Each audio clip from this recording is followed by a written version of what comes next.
শুধু কি কাতলা মাছের রেজালা হয় নাকি, রুই মাছেরও রেজালা হয়। আবার সেটা বাড়িতে খুব সহজেই কিন্তু বানিয়ে নেওয়া যায়। নমস্কার বন্ধুরা, কুকিং উইথ আশা চ্যানেলে তোমাদেরকে স্বাগত। আর সবাইকে নবমীর শুভ কামনা জানিয়ে আমি আমার এই ভিডিওটা শুরু করছি। একঘেয়ে রুই মাছের রেসিপি আর ভালো লাগে না, কিন্তু সেটা দিয়ে যদি বানানো যায় অনুষ্ঠান বাড়ির মতো রুই মাছের রেজালা, তাহলে তার কথাই নেই। অপূর্ব খেতে হয় এই রুই মাছের রেজালা। যেমনি তার স্বাদ তেমনি তার গন্ধ, বাড়ি একদম মোমো করে, যেন মনে হয় বাড়িতেই অনুষ্ঠান বাড়ি শুরু হয়ে গেছে।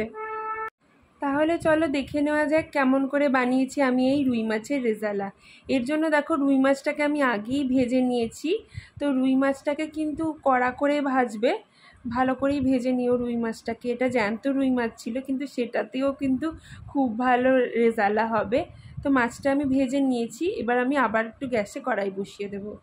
কড়াই বসিয়ে আমি এতে দিয়ে দেবো কিন্তু রিফাইন তেল। তো রিফাইন তেলটা আমি দেবো কারণ এটা একটুখানি হলুদ ছাড়া হয় এই রেসিপিটা, তাই জন্য কিন্তু আমি এটা রিফাইন তেলেই করব। তার সঙ্গে আমি একটু দিয়ে দেব ঘি, 1/2 চামচ পরিমাণ ঘি কিন্তু আমি এখানে দিয়ে দেব। আর ঘিটা যতক্ষণ না গরম হচ্ছে ততক্ষণ অবধি আমি ওয়েট করব। তো এটা এখন খুব ভালো করে কড়াইয়ে গরম হয়ে গেছে। এখন এতে আমি দিয়ে দেবো তেজপাতা, দিয়ে দেবো একটা শুকনো লঙ্কা, আর আমি দিয়ে দেবো একটু গোটা জিরে ফোড়ন, 1/2 চা চামচ মতন গোটা জিরে আমি ফোড়নে দিয়েছি। এরপর দিয়ে দেবো গোটা গরম মশলা। গোটা গরম মশলার মধ্যে এলাচ, দারচিনি আর লবঙ্গ কিন্তু আমি দিয়ে দিলাম।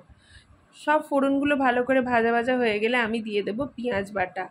পেঁয়াজের পেস্ট করে নিয়েছিলাম মিক্সিতে, সেই পেঁয়াজের পেস্টটা কিন্তু আমি এই ফোড়নের মধ্যে খুব ভালো করে মিক্স করে দিয়ে এটাকে ভালো করে কষাবো। যতক্ষণ না পেঁয়াজটা ভাজা ভাজা হয়ে যায় ততক্ষণ অবধি পেঁয়াজটাকে আমি কষিয়ে নেব। তারপর আমি দেব আদা, রসুন আর কাঁচা লঙ্কা মিক্সিতে পেস্ট করে রেখেছিলাম, সেই পেস্টটা আমি এর মধ্যে দিয়ে দেব। তো এটা দিয়েও কিন্তু আমি খুব ভালো করে কষিয়ে নেব।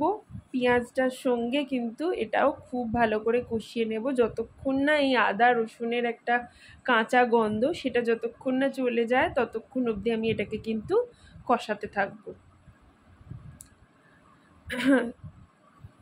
তো এটা এখন কষানো হয়ে এসছে। তো এখন আমি দিয়ে দেবো গ্রেভির আন্দাজে নুন।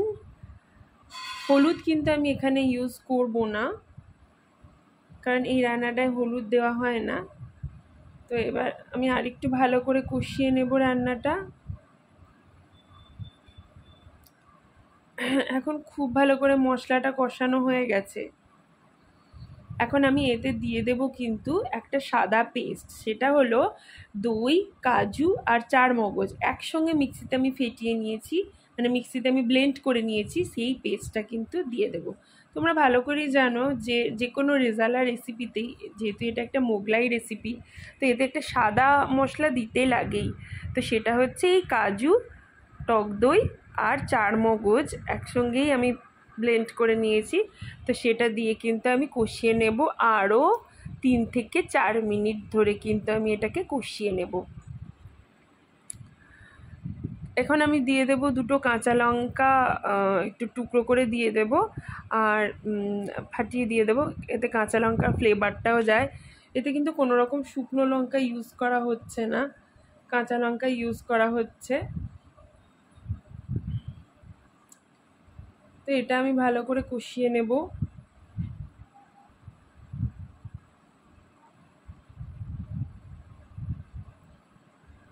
এটা এখন খুব ভালো করে কষানো হয়ে গেছে। তোমরা নিজেরাই বুঝতে পারবে যে কষানো হয়ে গেলে একটা। এখন আমি একটুখানি মশলা ধোয়া জল, মিক্সির বাটিতে ছিল মশলা ধোয়া জল, সেটা দিয়েও আর একটু 2-1 মিনিট মতন কষিয়ে নেব জলটা দিয়ে। তারপর আমি অল্প একটু জল গরম বসিয়েছি, সেই জল গরমটা আমি এর মধ্যে দেব। আগে এটা কষিয়ে নিয়ে তারপর সেই জল গরমটা এর মধ্যে দিয়ে দেবো, গরম জলটা দিয়ে জলটা ফুটবে, ফোটা অবধি অপেক্ষা করব। এটা কিন্তু বেশি মানে ঝোল টাইপের হবে না, একটু ঘন গ্রেভি টাইপের হবে, তাই জন্য অল্পই জল ইউজ করেছি, বেশি আমি জল দেব না। তোমরা তোমাদের যতটা গ্রেভি রাখবে সেই পরিমাণ অনুযায়ী কিন্তু জলটা দিও।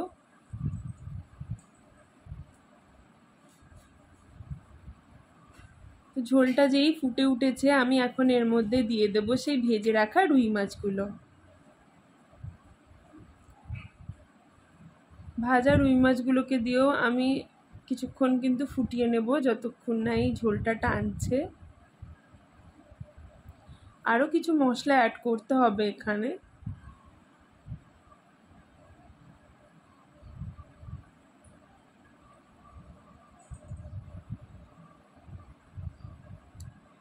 এরপর আমি দিয়ে দেবো একটু ঘি।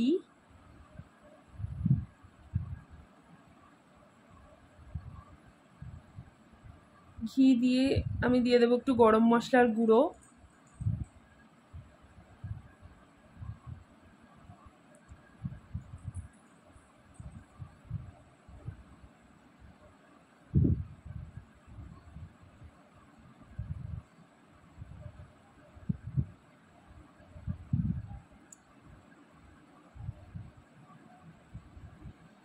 এরপর আমি দিয়ে দেবো হাফ চামচ মতন কেওড়া ওয়াটার, আর দিয়ে দেবো হাফ চামচ মতো রোজ ওয়াটার।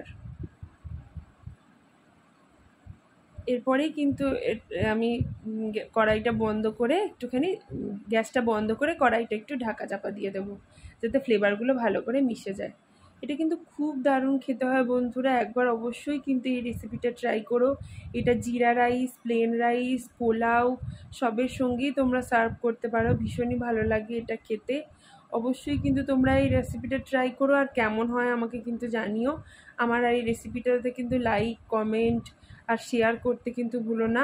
আমার চ্যানেলটাকে সাবস্ক্রাইব করতে ভুলো না, আর বেল আইকনটাও কিন্তু প্রেস করতে ভুলো না আমার নিত্য নতুন রেসিপির আপডেট পাওয়ার জন্য। ধন্যবাদ বন্ধুরা তোমাদের সবাইকে। দেখা হচ্ছে পরে আবার একটা লোভনীয় রেসিপির ভিডিও নিয়ে। তো তাই জন্য টাটা।